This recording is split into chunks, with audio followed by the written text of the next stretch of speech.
This is a Film Stories original podcast.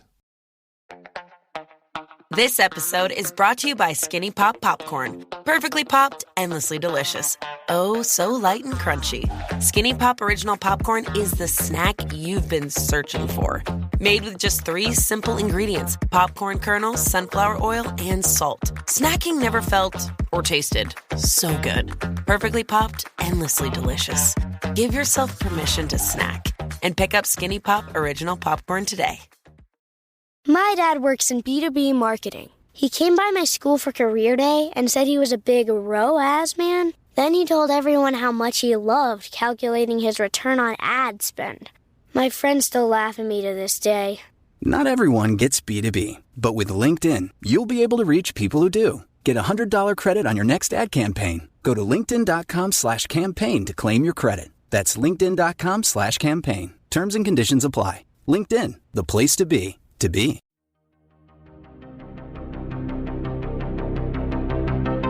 This is Writers on Film, the only podcast dedicated to books on cinema.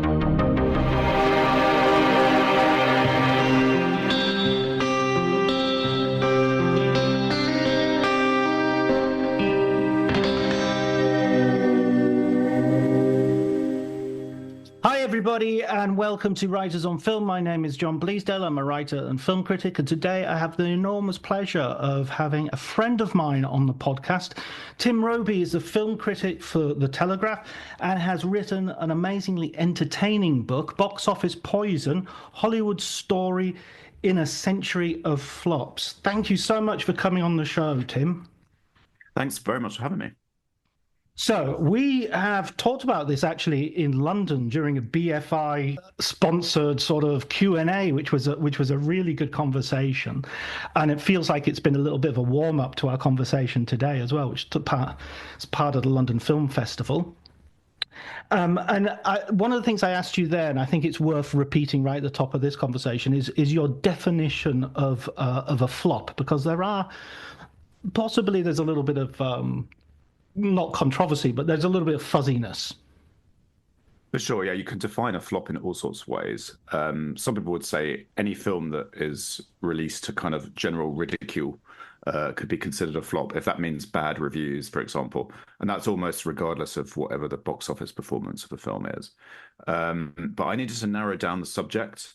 So I decided for the book I was going to choose films that really had lost a huge chunk of their production budget where possible. So a film that lost, 50% of its initial budget before you even add on marketing, advertising, and distribution costs and all those other things you have to add.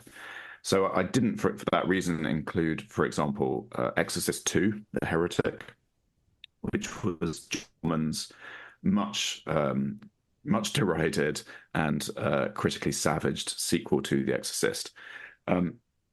Considered a big flop, but only really by comparison to the first film, because it grossed $30 million on a budget of about 14. So it wasn't hugely profitable, but it really was only by comparison to The Exorcist that it was considered such a disappointment. So I didn't put that in the book, but I have included films which really did lose the shirt off their directors' backs, if you like. Right. Films that bankrupted people, films that bankrupted studios. Those are the ones I went for. And you begin with the granddaddy of them all, Intolerance by D.W. Griffiths. Tell us a bit about this film, because I quite naively thought that round about the beginning of the, of motion pictures, nobody would lose money because it was such a novel thing that people would wanted, give me my money, as they say in The GIF. Yeah, and Griffith had come off this enormous commercial success with The Birth of a Nation, which is such a notorious film today, but back then in 1915 was like the big blockbuster of its day. It was staggeringly profitable. It made over $20 the box office, which is these days extraordinary.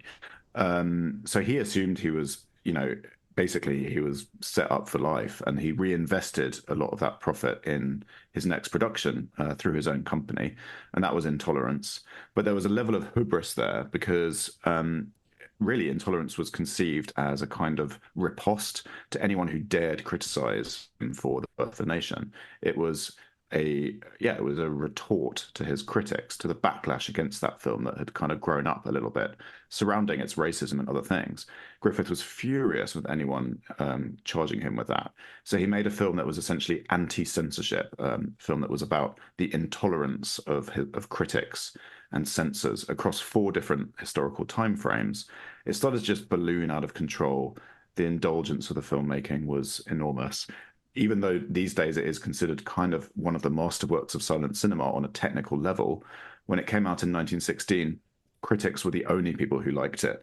In fact, popularity eluded it totally. America was entering the First World War.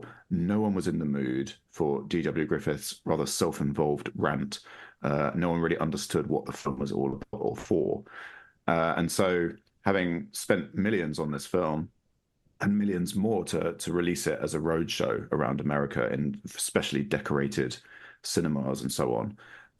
Griffith was brutally disappointed just weeks after it came out, and there's a chunk in all of his biographies. There's a quote where he talks about wandering through the darkened theaters, the empty theaters, bashing his shins on the empty seats, basically, and he realized that the dream was over. And in fact, it did bankrupt him forever, the failure of that film. He was so broke after it came out that he couldn't even fund the demolition of the set. So the enormous Babylon set that he built on the corner of Sunset and Hollywood Boulevard stayed there, just kind of like gradually falling to bits for the next several years until the police department in LA finally pulled it down.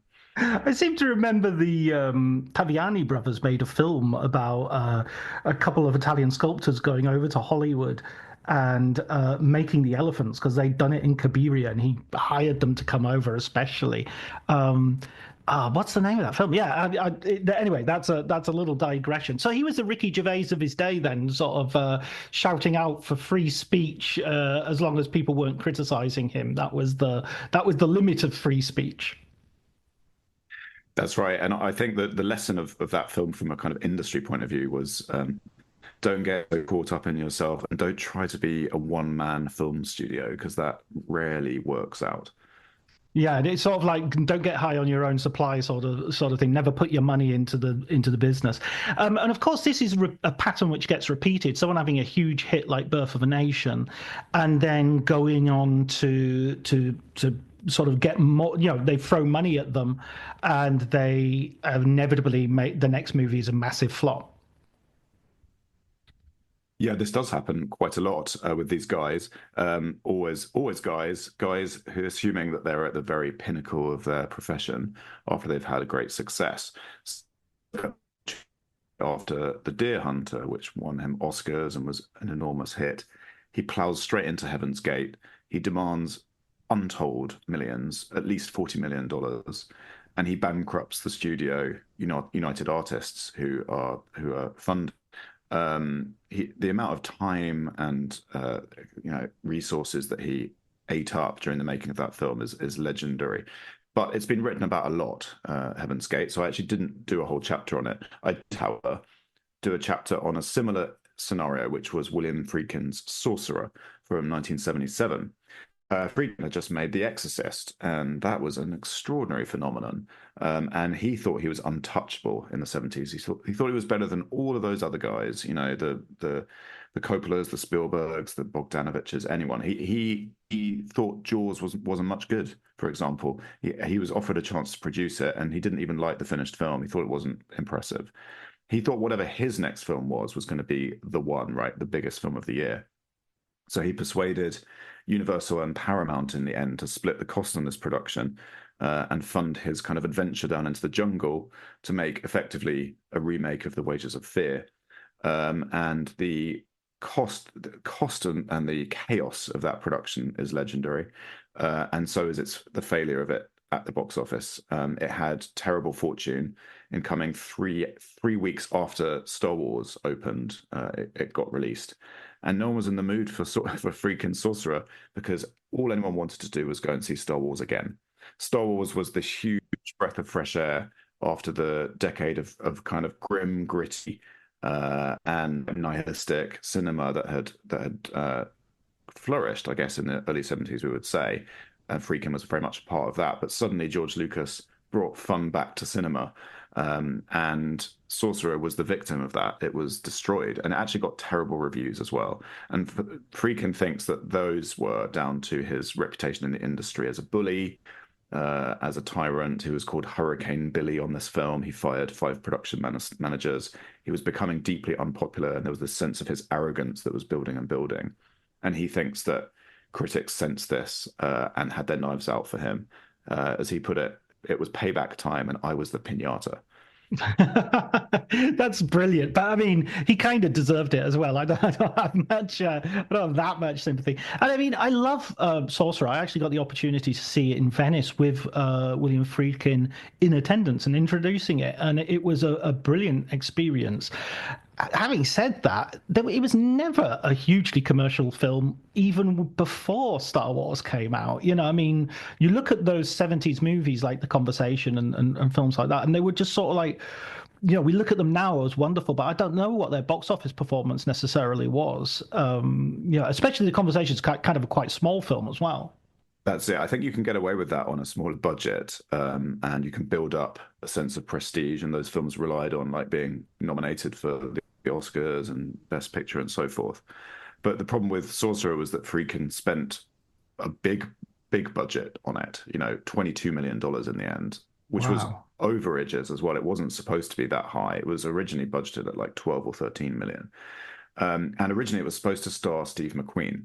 And that was what Universal were banking on. They thought, well, if you've got a star that big in a gritty kind of all-male adventure story like this, what can go wrong? But Steve McQueen bailed on it because he didn't want to go and shoot the film down in Ecuador as it was then supposed to be. He just married Ali McGraw. He wanted her to come along. He wanted her to have like a credit on the movie, perhaps associate producer or even an acting role. And Friedkin said, absolutely not. She's not coming. So Friedkin kind of threw his toys out of the pram, basically. And Steve McQueen said, well, I'm not going to do it then. Suddenly, all of Friedkin's kind of dream cast started just dropping out of it. He didn't get any of them in the end, except for Amadou. Is the only of the 4 actors in the film. That's the only actor, the French Moroccan actor who's brilliant, who was his first choice. So with Roy Scheider, who's a much less big star than Steve McQueen, respected actor, obviously, it becomes much harder to market. And that's why Universal asked Paramount to come in and split the cost with them. They could see that the film was becoming wildly expensive. Friedkin says often that, you know, the writing was on the wall, the production seemed doomed, and the chaos of it. You know, he built, for the famous scene in the film, he had to construct, with his production designer, John Box, a bridge that cost $1 million over this raging river. They started to build it, and rainfall just stopped, and the river dried up completely, and this bridge was a bridge over nothing. The sequence couldn't work that way, so the only way to rescue the film, and it needed this big sequence, it's the centerpiece of the film, was to transport the bridge piece by piece to another river in Mexico, which cost another $2 million. This is big money at the time. He cashed in all of his credit in the industry, sort of saying, I am William Friedkin. You know this will do some masterpiece. Trust me. Pay me more. Let's build this bridge again. So he does that. They get the sequence. It's phenomenal. I mean, the scene is incredible. It's Tarantino, he calls it one of the great action scenes of all time. But it was still impossible to sell this to an audience in 1977 because of the Star Wars effect. Because Star Wars is a galaxy far, far away. That's where people wanted to be. And Sorcerer is a hell on earth film. It's an ordeal. It's harrowing. It's brutal. And no one was in the mood for that. There's no way you could actually sell it to people as well by saying, oh, and there's this great bit in the middle where it rains a lot and there's a bridge. You know, you should see this bridge. I mean, the other thing that I notice as a similarity between these two movies is as well that sort of Life and Limb. I mean, we're talking about flop in terms of commercially, but also Life and Limb was very much risked on both of these productions, right? Yeah, for sure. Very dangerous. Like about half the crew and cast on Sorcerer were hospitalized for various tropical illnesses like gangrene and malaria and so on. During the bridge scene, the truck fell off the bridge 6 or 7 times, and the crew had to count themselves lucky that they weren't drowned inside the truck. Intolerance. Griffith had chaos on set of Intolerance. He had real elephants coming into the set and just being hormonally chaotic because no one knew how to really handle elephants on a film set in 1916. He had extras who he paid additionally to jump off the battlements. People were being sent to the hospital tent. I think there were 60 injuries within like a week of the film starting, for example. Honestly, it was just bedlam. But so health and safety, let's face it, doesn't start to improve in the cinema until well into the second half of the 20th century.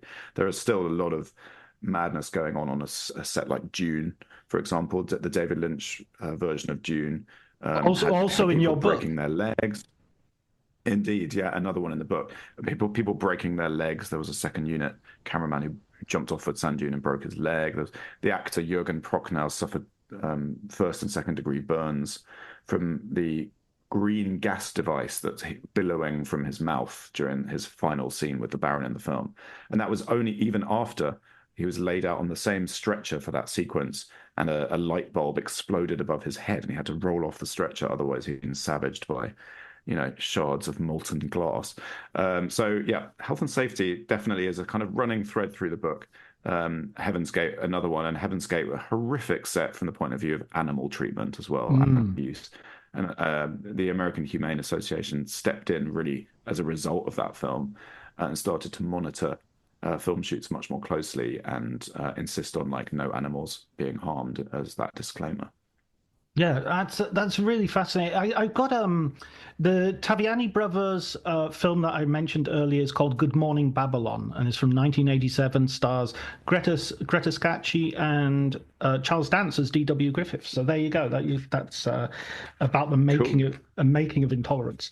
I wanted to ask you, what's your favorite film from the book? Because there's some of these films you're thinking, how the heck is that a flop? It's such an amazing piece of work. I've got my own favorite, I think, but I want to hear yours first. I've already talked a lot about Sorcerer. That is one of them for me. But right. I guess my pet favorite is probably George Miller's Pig in the City from 1998, the sequel to Babe. A film that more people, when I mention that being in the book, people are surprised that it was a flop than any other film, because people actually do think of that film as really quite something. I think it's incredible, but it's also a deeply perverse film. It's a sort of so tonally different from the first Babe, and it's a result of George Miller being quite kind of pissed off, really, that his own creative vision on the first Babe as a producer and writer was challenged by the director Chris Noonan, who wanted to make a much cuddlier film, more pastoral, more more cozy, and that none of those adjectives apply to George Miller really ever.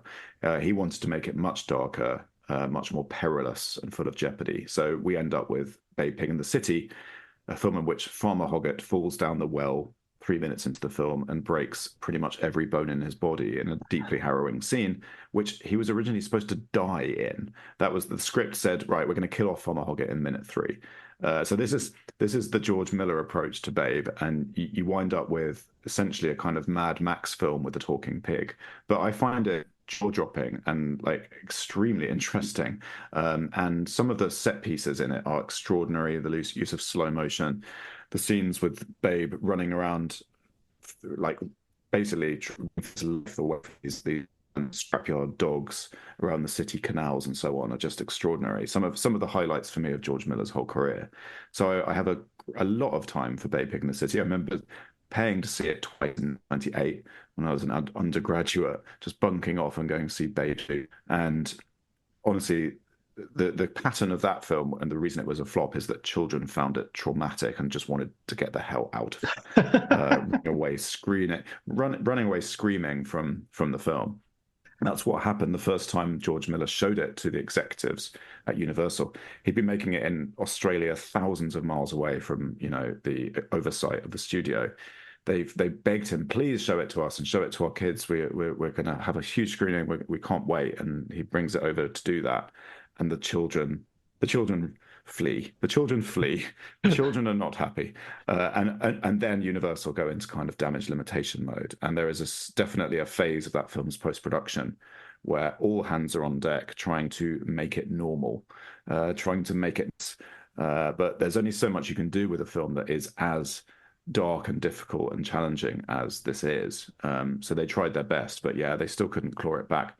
When the film came out, two of the most senior executives at Universal were fired because it lost so much money. Wow. And I mean, the thing is, with several of these films, I was sort of thinking to myself immediately as I was reading the chapters, I really hope there's a director's cut of this. I really hope I can see the original version that got cut down. I thought that about this. I thought that about Rollerball. I thought that about, I guess most famously, Magnificent Ambersons, the Orson Welles film. Yeah, that's the most tragic example where we all wish that we could see the Orson Welles cut, 137-minute cut that he originally assembled before swanning off to Brazil to shoot this documentary for Nelson Rockefeller at the exact moment where the film was being edited and then tested. And the timing again was awful for Magnificent Ambersons because Pearl Harbor had just happened. And Orson Welles had made this very elegiac film about the decline of industry in the Midwest and this stately family's kind of undoing. And suddenly the public mood was just, no, we're going to war and we need industry to work for us. How is that film's message going to gel with the public mood? And RKO panicked because the test screenings were so bad. People found the film wildly melodramatic and heavy and overlong and sort of oppressive. And RKO insisted that the editor, Robert Wise, cut it down, which is why it got hacked down to an 88-minute version with a newly shot happy ending, completely against Welles's wishes. But he was too far away to really stick up for the film or intervene in the ways that he could have. And this haunted him forever, the fact that he essentially abandoned his child, if you like, and that the studio and Robert Wise cut it down to that shape. And we're left with 2/3 of a great film, I think, which is not nothing at all, but it's a bit like an incredible statue with kind of its legs missing. When you watch it, you can see the point at which the studio stepped in and said, we're not gonna let this film stretch over an hour and a half, honestly. And they still dumped it. They dumped it on the second half of a bill with a comedy vehicle starring Lupe Velez, and did not give it any support. So yeah, a brutal flop for Orson Welles, which he never really recovered from, honestly. And his friendship with Robert Wise ended there as the editor, who would then become a director and go on to direct films such as West Side Story and The Haunting. And The Sound of Music, yeah, absolutely. Right, yeah, absolutely. Looking at these other films, some of them are just, well, what can we say about films such as The Adventures of Pluto Nash, Catwoman, Supernova? Yeah. I mean, there's a phase in the book around there in the early noughties where those films were coming out, where I really kind of drag people through the bins, and it's the kind of stinky section of the book where the films are largely terrible. But that's the moment when I started reviewing professionally, and I kind of remember those experiences coming out of the press screenings for those films, thinking, "What on earth? How did that film come into existence almost, and what can possibly have gone so wrong to result in this?" I can't believe that The Adventures of Pluto Nash cost $100 million in 2002, of which 20 million went straight to Eddie Murphy for his salary. The film's worldwide gross was 7.1 million. The extent of the misjudgment on that film, the corruption actually involved as well, which that I mentioned in the chapter, the kind of graft, the pocketing of studio money that's being splurged on these things, and who knows where most of it went, because it does not look like it did not end up on the screen. Let's put it that way. Yeah, I mean, that's a a funny thing as well, isn't it? Because you see these figures and then you watch the movies and you go, well, where's the money? I don't see the money. I mean, another example of that kind of, I mean, well, actually, a sort of a different film and a different a counter example, maybe something like Cutthroat Island, where you do get quite a spectacular film, and they obviously have spent money on it, but the film itself is fairly formless, and it comes out at a little bit the wrong time because, you know, as you point out in your chapter, Pirates of the Caribbean will come out and will show that pirate movies can make money. Yeah, yeah, they must have been really panicking. I think Disney, dreading the same fate for Pirates that Cutthroat Island had suffered.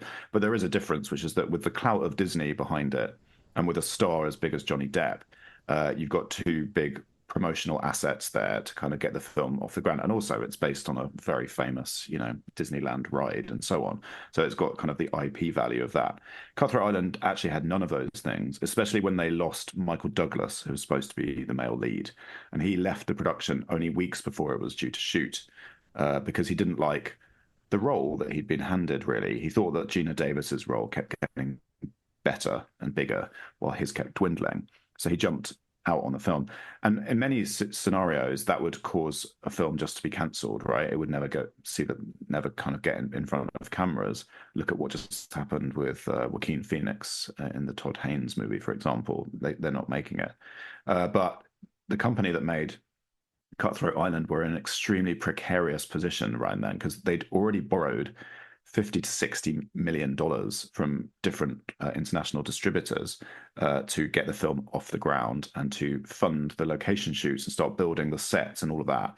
And that money was gone essentially. And then Michael Douglas jumps out, so they have this film ready to pop, and they have to recast. And none of them A-list actors in Hollywood are interested in taking these kind of sloppy seconds, if you like, of this role. They try everyone. They try, you know, everyone from Mel Gibson to Charlie Sheen to Kurt Russell. So many actors turn it down. Keanu Reeves, and then they wind up with Matthew Modine, who's just simply not enough of a box office draw. And then meanwhile, Rennie Harlin is just, you know, determined to pursue the film, pursue his vision, no matter how much it costs, and ends up spending a fortune on it. Doing some really impressive work on the stunt side of things, I must say. And I do like the physical aspects of that production. You can see that they built the movie, they shot the movie, they did all of these crazy stunts. Gina Davis nearly broke her back doing some of them. And it's quite impressive as a physical production. But because Carolco were already essentially bankrupt, they had no money in the coffers to promote the film when it came out. They declared bankruptcy a month before it came out. And then it just dribbled in cinemas, and no one even knew it was coming out. It did absolutely atrociously in its first week, died everywhere. And I think it's unfortunate. I think that's an unlucky case where I'm kind of sympathetic to the film because I quite enjoy it. We're screening it in a couple of weeks, actually, in Rye, which is the 13th century pirate capital of the UK. So I found a good spot to screen that one. Excellent. That's a brilliant. And you're going to do like a Q&A with it, or you're going to do Just a an little introduction? intro, just a little intro in variety. Yeah, exactly. Yeah. Oh, brilliant, brilliant. I mean, when we talked about Orson Welles earlier, there's a sense that this Magnificent Ambersons sort of scarred him, and it was a real stumble in his career, right? You know, with his second film, so it sort of deflected him in a different direction. Not that he didn't make some amazing movies afterwards, obviously, but there are also the cases in your book where you feel that the flops had something of a salutary effect on the directors. I'm thinking of a film such as, well, I mean, we've already mentioned Dune, which, although it had a terrible effect at the time on David Lynch, it also sort of keyed him up to go back to being David Lynch. And the other one that I was thinking in particular was also the Hudsucker Proxy, which you know, without the Hudsucker Proxy, if the Hudsucker Proxy was a huge success, it's debatable whether you would have got Fargo, for instance. That's kind of my theory, yeah. I mean, obviously, a lot of people have a lot of affection for the Hudsucker Proxy now, but it was commercially really bad. It did so badly in America. It made about $2.5 million. on a budget of at least 25 and possibly as much as 40 million. It was a really damning failure, and they'd already also just come off two other not profitable films. Miller's Crossing and Barton Fink had not really made money. So it was their third one in a row. And because Hudsucker was so expensive and so stylized with all of those sets, those extraordinary, spires, the cityscape, and so on, all of that stylization counted against them, really, when the film was a commercial pariah, I'm going to say. The Coen brothers admit they were pressured in the direction of doing the exact opposite after that, going for very simple, minimalist, bleak kind of authenticity. And that's why we have Fargo, which I think is visually almost the exact opposite film to The Hudsucker Proxy. It's so flat. It's just snow everywhere. There's very few sets in the film at all. Everything on screen is kind of real. And instead of the pitter-patter dialogue, the sort of screwball dialogue in Hudsucker, you get just like grunted monosyllables in Fargo, but it works amazingly well. And I feel like perhaps because they were pushed that way, they made the virtues of it. And for that reason, I feel like they learned valuable lessons on Hudsucker, which is not to say that it's an entirely bad film at all. I think there are definitely problems with it, but because of it, we get Fargo, and because of Dune, in many ways, we get Blue Velvet. Dino De Laurentiis produced Dune, and despite its failure, despite the impossibility of marketing a David Lynch version of the Frank Herbert novel Dune to Star Wars fans and 6-year-olds, how's that going to work?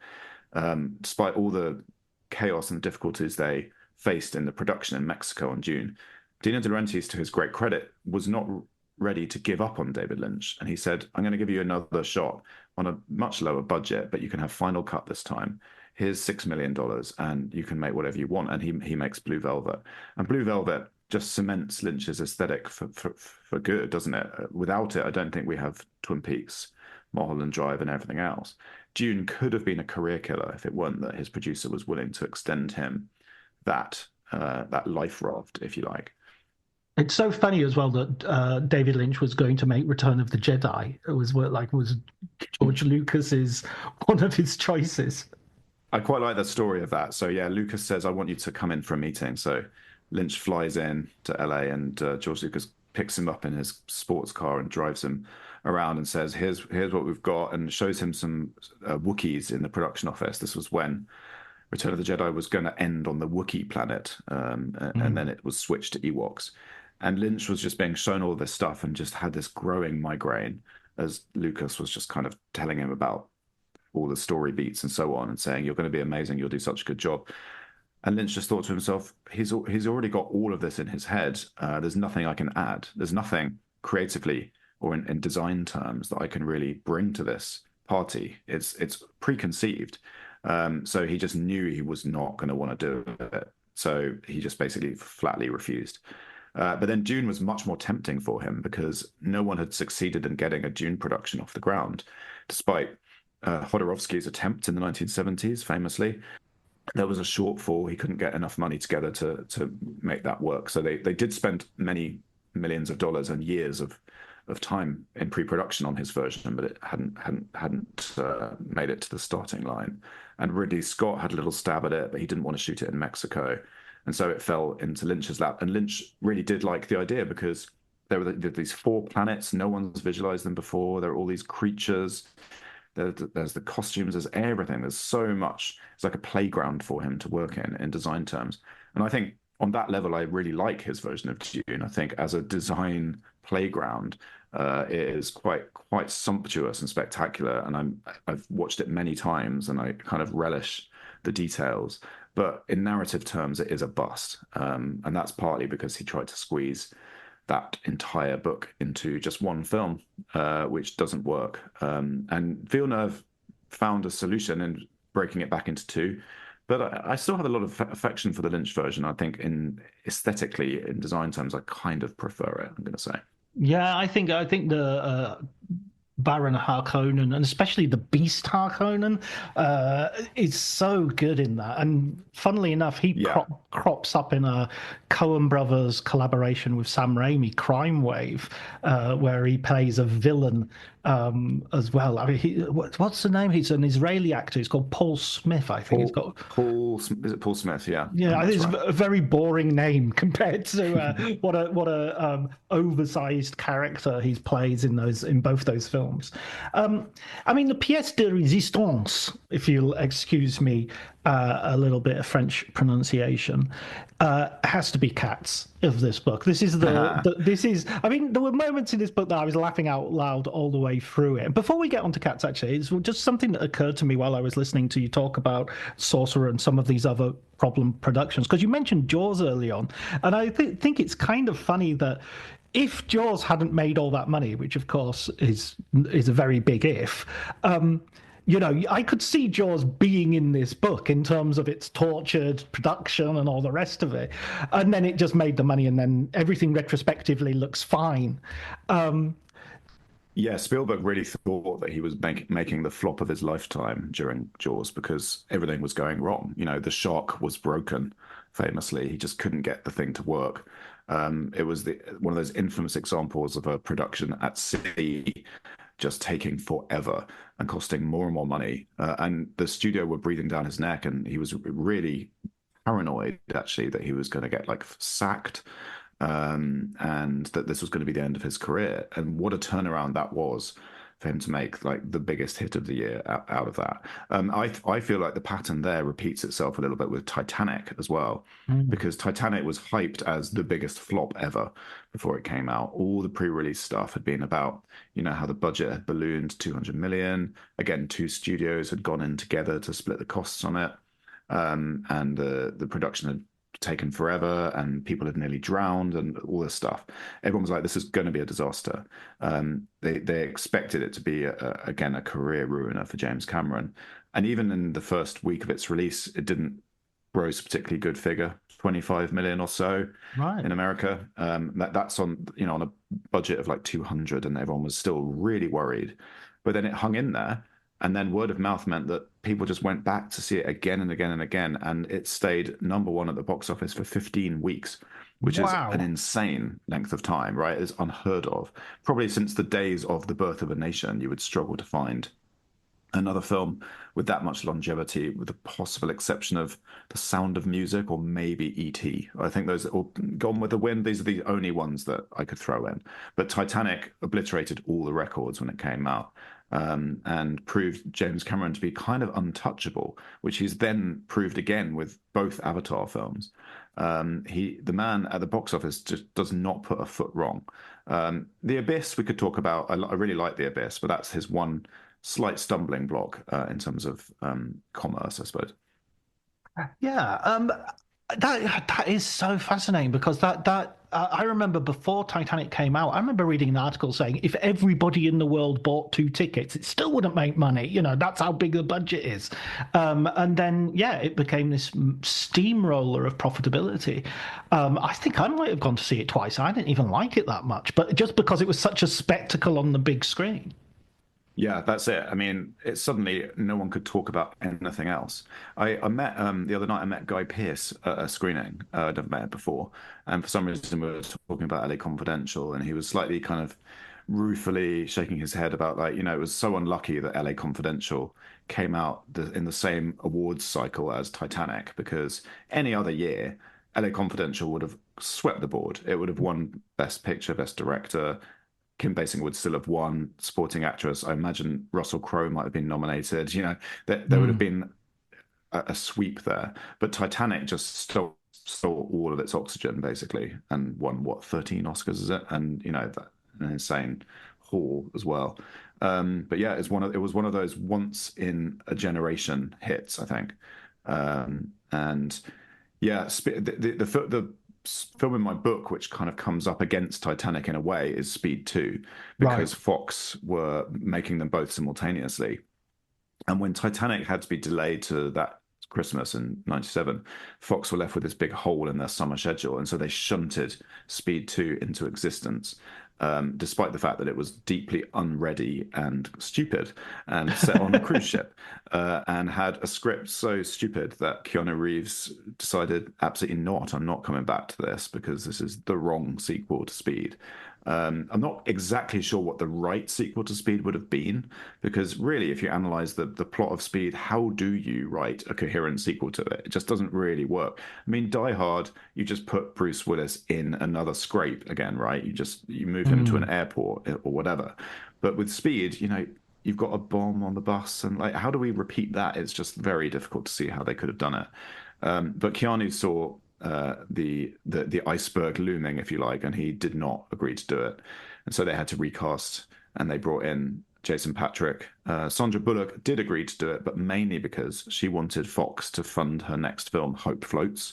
That was her like passion project, and she was like, they'll do that if I do Speed 2 for them.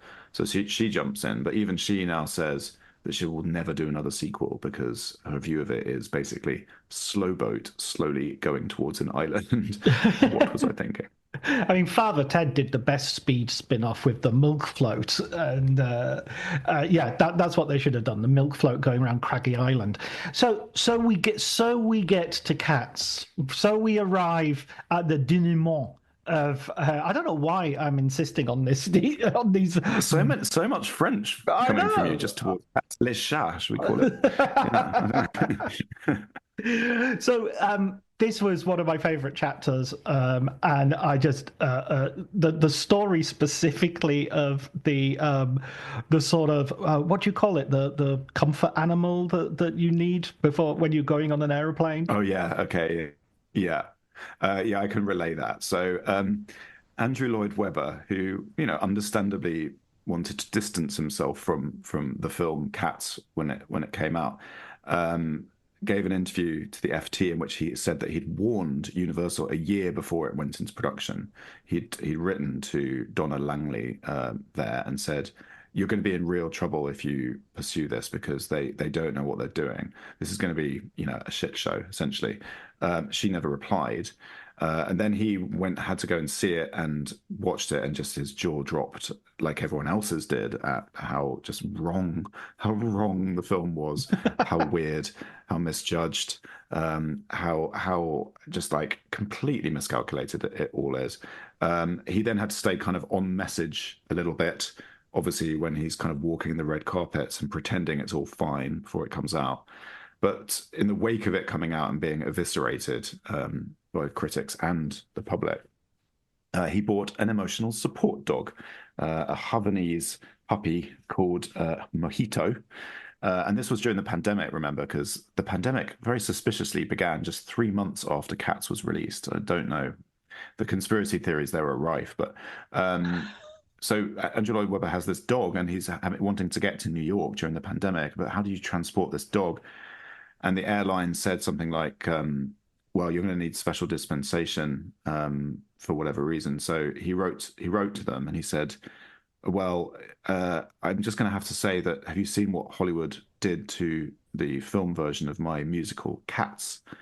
And the airline wrote back with a line just saying, no doctor's report required. What went so wrong? Because you think Jesus Christ Superstar was made into a movie successfully. There had been musicals based on popular shows before. What was particularly bad about Cats? I think it was the wrong time, the wrong approach, the wrong cast, the wrong director, and just the wrong visual scheme for it. I think, like, Cats for me belongs to the 80s on stage, right? Right. And it's sort of like a ballet in a way. You kind of accept the illusion of actors in cat suits dancing around the stage as cats in the same way that you would go and watch Swan Lake or something like that. It kind of works as a stage illusion. But to try and do it with like verisimilitude in this kind of like very high-tech way with this digital fur technology that Tom Hooper insisted on using was just such a weird mismatch. It just led to an absolute headache of a film to watch. And who knows how big the cats are? They just seem to be huge in one shot and tiny in the next. The sets seem nightmarish, like something out of Alice in Wonderland. They just never figured out how to get the cats to work in a pseudo-realistic kind of effects movie environment in that way. And I think once they started to go down that road, there was nothing else that could really be done. I think it ends up making the musical just look ludicrous and also kind of creepy. So there were just so many misjudgments, and also the kind of race to finish it was a big factor in it failing. The kind of micromanaging of the effects stuff, which was going on while the trailer was being cut together that summer, meant that all anyone was doing was pouring all of their energy into getting this 2-minute trailer ready. They devoted months and months of their time to kind of like impressing everyone with this trailer, which was then the laughing stock of the internet, and which immediately just made the film feel like it was going to be the punch bag of the season. And then they've only got a few more months left to finish the entire rest of the entire film, which is why the effects were in such a kind of shoddy and unfinished state by the time the film came out. All those poor artists, the VFX guys who were working like 80, 90-hour weeks, sleeping under their desks, trying to finish this film to Tom Hooper's specifications, as he was insisting that every shot needed completing. They just didn't have time to do it well. And so everyone gets egg on their face. All the actors look silly because the effects just don't work. And then the buttholes have to be removed from all of the cats because these weird accidental buttholes have been placed upon them as well. Yeah, it's a saga for the ages. It had to be the film to end the book. I'm kind of glad I wrote it when I did, because if I'd written it a year or two later, I'd have probably had to stick on like Joker, Folie à Deux, perhaps, or Megalopolis, one of those two, as the finale. But no, Cats for me was the most satisfying way to end. Those last two that we've experienced in recent months, I think I might be in the minority of actually really liking Joker, the second Joker. I think it will be. People just seem to not like Todd Phillips, and he's not necessarily particularly. He comes out with some silliness, but I just don't think it's that bad a film. I didn't hate it, I must say. I found it very perverse in a way. It's like you could compare it to Babe Pig in the City in a sense, in terms of its kind of like repudiation of everything that the first film seemed to be. The appeal that the first film seemed to have to people. It seems to be attacking that in a weird way. But eventually I just got bored of it, honestly. Eventually I just didn't know what it was kind of adding to replace that. So I was surprised that it did quite as badly as it did, I'm going to say. And Megalopolis, I mean, has that finished its run now? Because it's a strange sort of rollout strategy on the part of Francis Ford Coppola as well. Yeah, I don't think anyone, even he, expected that film to turn much of a profit, which is why I would differentiate it from, Intolerance all of those years back, 108 years before, another film which the director bankrolled by himself. But in Coppola's case, it's like the end of his life. He's been trying to get this thing made for so long. He's like, this is his last chance to do it. So if you've got vineyards to sell and you want to make this film, I don't really see why you wouldn't just do it. Perhaps it's made him happy, But I think everyone knew that it was not going to be a commercial proposition, that money was essentially going down in flames. And it has made something like $5 million, right, worldwide on a budget of 120, something like that.